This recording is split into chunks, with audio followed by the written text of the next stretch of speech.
Assalomu alaykum Elektrotexnika Uz kanali obunachilari va kuzatuvchilar.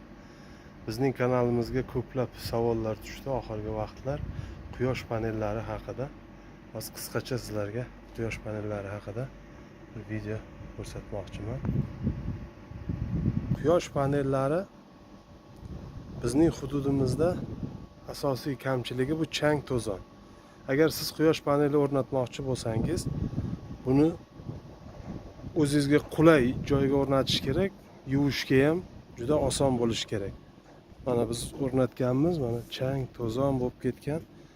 Bu chang to'zonda bu o'zini foydali ish koeffitsiyentini kamaytiradi. Mana quyosh panellarini o'rnatish uchun profildan maxsus mana bunaqa moslamalar o'rnatasizlar. Xoh yerda bo'lsin, xoh tomda bo'lsin. Mana har bir panelda o'zini maxsus o'rnatadigan joylari bor, teshiklari.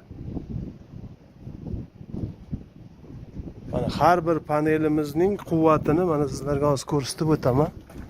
Mana har bir panelimizning mana quvvati 540 watt.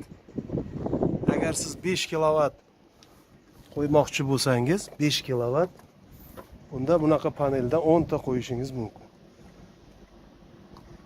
Mana panelning razmeri o'rtacha 1 metrga 2 metr. 1 metrga 2 metr. Mana quyosh panellari. Buni tez-tez yuvib turish kerak. O'shanda foydali ish koeffitsiyenti yana ham yuqoriroq bo'ladi. Mana ulanishlari ketma-ket ulab o'zingizga kerakli kuchlanishda invertor qanaqa qo'yishingizga qarab ulanaverasiz. Invertorlar haqida keyingi videolarimizda tomosha qilasizlar. Elektrotexnika Uz kanalini kuzatib boring.